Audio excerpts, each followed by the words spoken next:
اے علم کی متلاشیوں، امام ابن رجب الحنبلی رحمہ اللہ نے ایک جگہ پہ علم اور جہالت کی حقیقت کو بہت خوبصورتی سے بیان کیا ہے۔ آپ فرماتے ہیں کہ جو شخص اللہ کی نافرمانی کرتا ہے دراصل وہ جاہل ہے، چاہے بظاہر اسے دنیاوی علوم میں کتنی ہی مہارت ہو۔ اس کے برعکس جو اللہ کی اطاعت کرتا ہے وہ حقیقی عالم ہے، کیونکہ علم وہی ہے جو انسان کو اللہ کے قریب کرے اور اس کے احکامات کی تعلیم پر ابھارے۔ امام صاحب کے قول کے مطابق ایک شخص وہ ہے جو اللہ کی عظمت، کبریائی اور جلال سے واقف ہوتا ہے، کہ دل میں اللہ کا خوف ہوتا ہے۔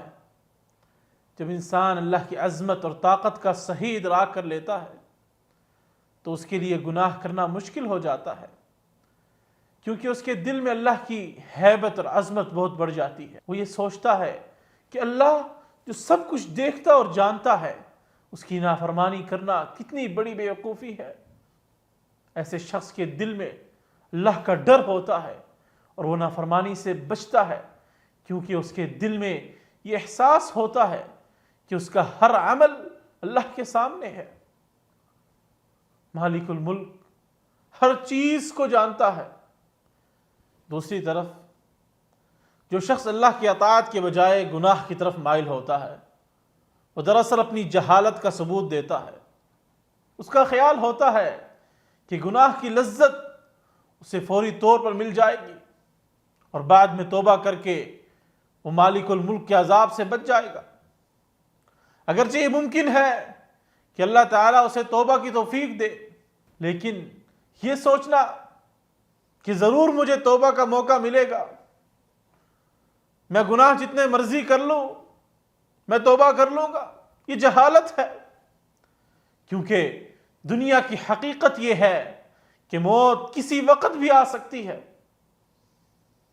موت اجازت لے کر نہیں آتی، نہ وہ عمر دیکھ کر آتی ہے، نہ وہ صحت دیکھ کر آتی ہے، نہ وہ مال و دولت اور عہدہ دیکھ کر آتی ہے۔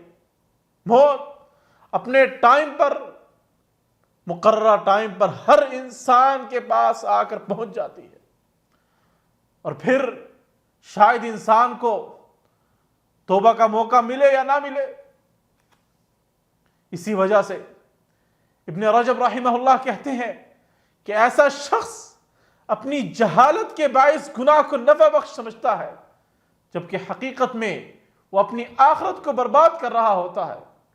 اسی طرح جب انسان گناہوں میں مبتلا ہوتا ہے تو عزت، شرف، تقوی اور عبادت کی لذت سے محروم ہو جاتا ہے۔ گناہوں میں مگن رہ کر وہ نہ صرف مالک الملک کی رضا سے دور ہو جاتا ہے بلکہ اپنے نفس کو بھی بگاڑ لیتا ہے۔ ابن رجب رحمہ اللہ یہ فرماتے ہیں کہ گناہ کی جلد بازی میں جو لذت انسان محسوس کرتا ہے وہ وقتی ہوتی ہے اور اس کے پیچھے ایک طویل اور دائمی نقصان پوشیدہ ہوتا ہے۔